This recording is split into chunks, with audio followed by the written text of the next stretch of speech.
gaddaa'e. Ameen. Yeroo kam namoonni tokko manumatti galuu jibbu utuma mana isaatti hin galuu ta'ee maaliif manaa boqonnaa hin qaban?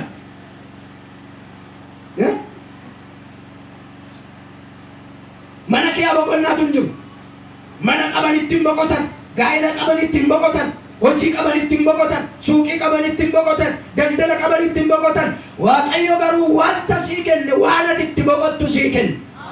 Itti boqodhu. Haleluuyaa. Itti boqodhu hojii kee itti boqodhu. Dadhabee namoonni tokko nan boqodhaa gaafadhanii shaaworii galanii itti boqotu. Nan dadhabe ciiseen boqodhaan. Boqonnaan garuu shaaworii galanii boqochuu miti. Ciisanii rafanii boqochuu miti. Waan hojjetan gaarummaa isaa arganii boqochuun sirrii. Sirriin hojjechaa jira. Karaa sirrii irra jira. Hojii sirrii irra jiranii itti boqochuun. Egaa wanti nu irra jirru waan Waaqayyoon boqochiisu yoo ta'e malee waan nu boqochiisu duwwaa ta'uun irra hin jiraatu. Kanaaf Waaqayyo hojii isaa ilaalee boqotee jira sagalee Waaqayyo. Egaa Waaqayyo dadhabee boqote osoo hin taane hojii isa boqochiisu hojjetee isiniin jedhe. Kiristaan hojii isa boqochiisu hojjetu taanaan kufaatii keessa jira.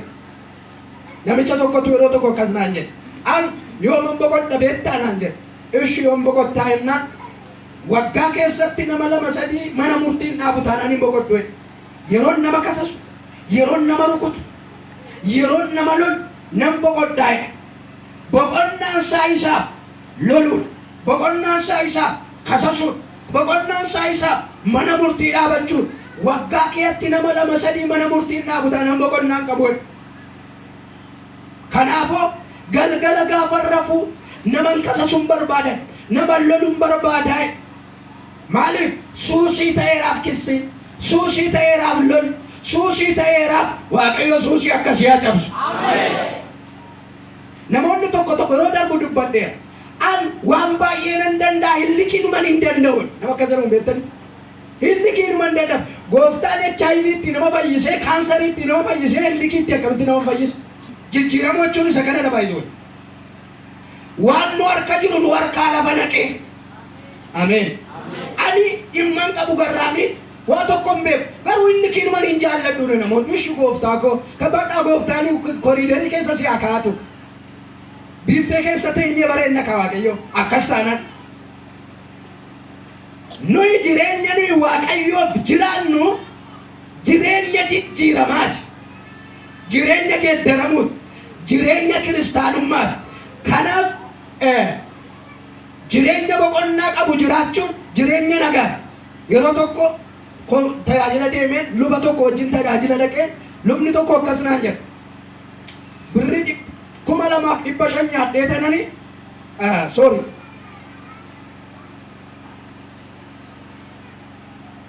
Bara 80-90 keessa birrii 250 guddaadha miti. Miliyoona ammaatti baay'ee. Birrii 250 nyaadheen mana jaarradheen haadha koo mana jaareen obboleessi koo immoo 9,000 nyaatee 9,000 nyaataa mana kiraayii jiraataa isa iyyuu utuu ji'an fixee dhaqee liqeeffata biiroo irraa. Inni kun 250 jiraataa inni kun 9,000 dhaqee irratti liqeeffata. Maaliif daanawatti naqeera Waaqayyo? Maaliif jireenya boqotu jiraachaa jiru?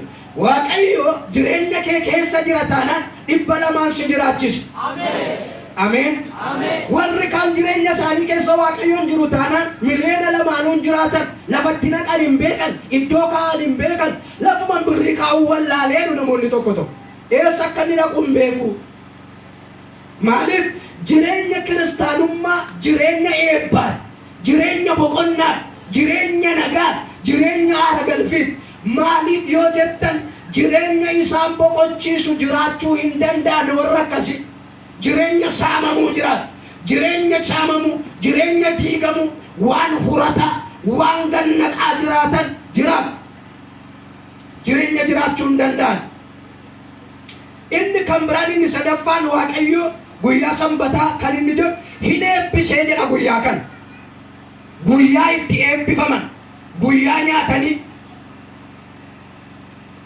Biyya keenya namicha tokkotu jira baay'ee sooressan.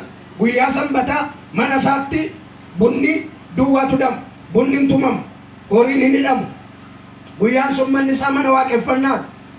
Ittoo nyaatan, bunni dhugan, wanti hundumtu kaleessa hojjetama. Guyyaa kana mana isaatti waa biraan namni hojiin hojjetu bunarra kaa'atanii buddeen nyaatanii dhuguu duwwaa. Guyyaan kun guyyaa boqonnaati. Guyyaan kun guyyaa aara galfiiti. Guyyaatti Waaqayyo eebbisedha. Namoonni baay'een garuu itti naqeera rakkin.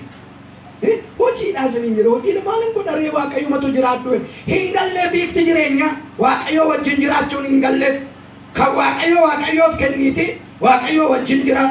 Namaaf nama gidduutti namaaf Waaqayyo gidduutti garaagarummaa uumu. Siif jara gidduu jiru garaagarummaa jiru uumu. Cufi suuqii kee. Taa'e guyyaan irraa guyyaatitti Waaqayyo waaqessitu. Guyyaan irraa guyyaatitti Waaqayyo wajjin walii galtu. Guyyaa Waaqayyo.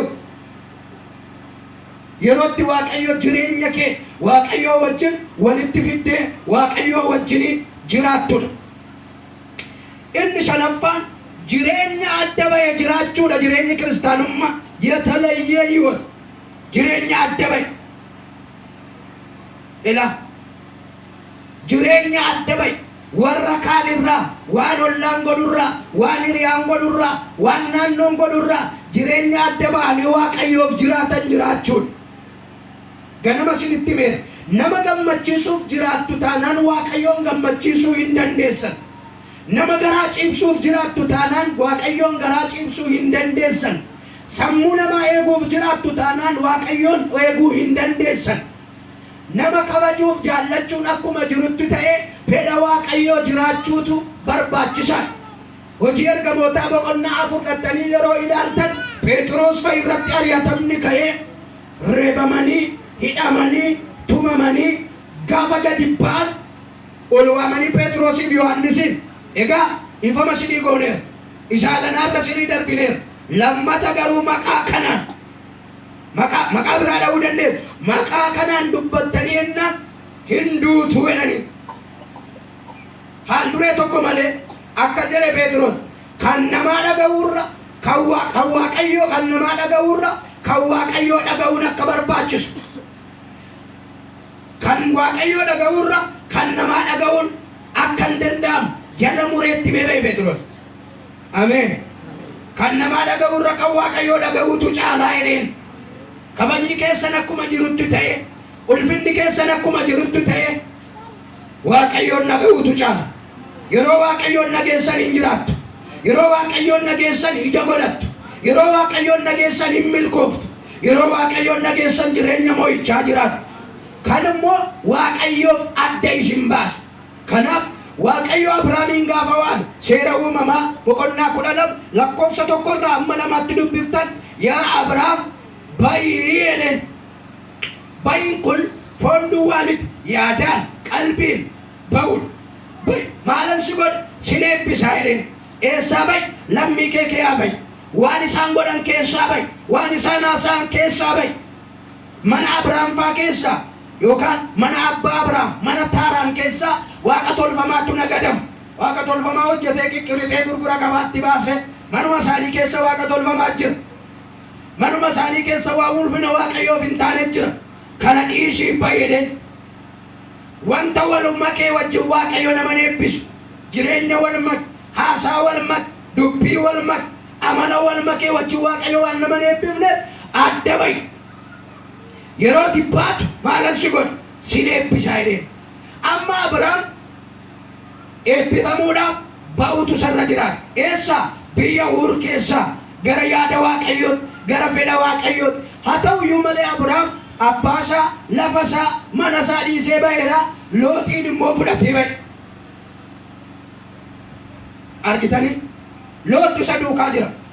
Looxi ilma wasiila isaati. Ilmaan wasiilanii maaliif yoo namni lolee isa tiyyaaf yoo rakkate isa waammata yoo dadhabe isa waammata.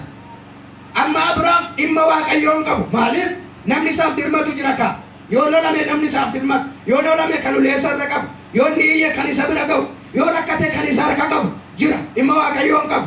Loot qophaa kee jiraatta baalkuloo jira minii gurbaan inni abbaa lammaan baa lamaa ta'u waan amanatu qabayyoo Abrahaam Waaqayyo biratti ba'uu ba'eera waan amanatu qaba baheera waan ilaalee jiraatu qaba. Bahuu baheera waan isa duukaa gototamutu jira. Bahuu baheera amanuu amaneera waan harkisee deemu qaba. Kun dhibbaa dhibba citee biraa hafuu qaba. Dhibbaa dhibba citee si biraa hafuu qaba. Dhibbaa dhibba mana kee biraa hafuu qaba. Hinuma ilaale Waaqayyo wajji waluma ilaalu cal jedhani.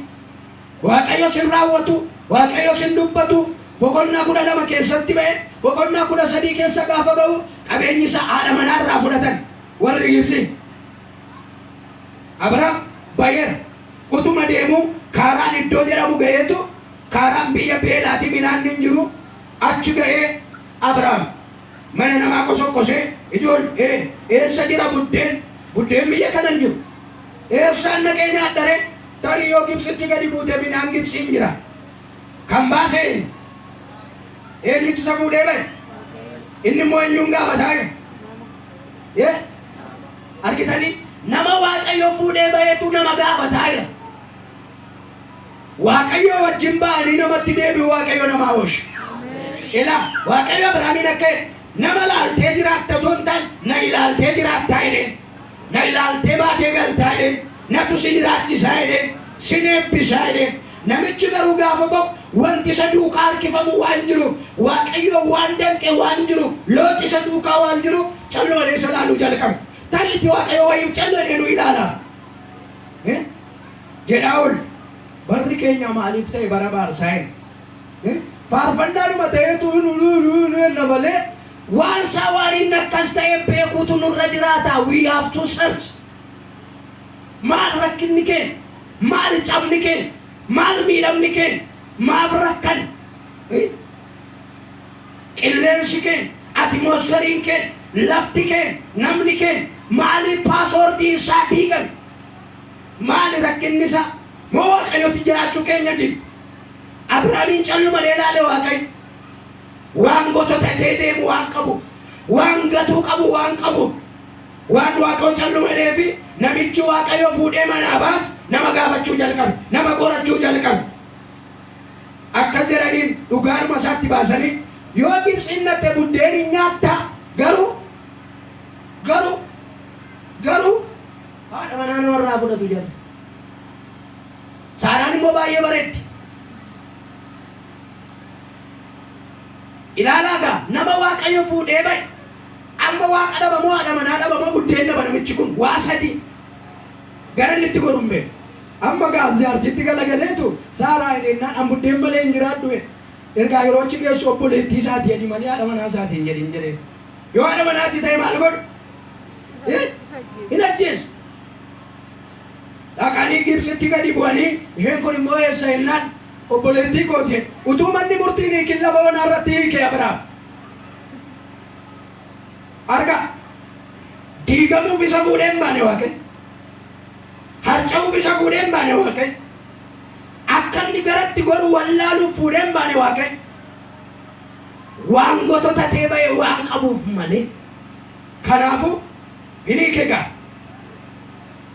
akkuma jedhanii isaaf godoo wayii kennanii kutaa wayii kennanii akkasuma raf jedhanii jaarsaaf waa kennanii minxaafii wayiitti kennanii jaartii jalaa fudhatanii sokkan ammatu isiniiti akka maarti nama naarsu hin aartan isin nama Waaqayyooti kan namni Waaqayyoon aara arga ammanni namatti dhaga'amu. Akkam jaarsi kun gaafa sana akkam akkanni ta'e utuu bira jiraattanii argitanii waan ciisee bule natti hin fakkaatu. Waaqayyo garuu amanamaadha. Inni abdii nuu kenne maalidhaan? Amanamaadha. Dhaqee gidduu galeedha sagalee Waaqayyo.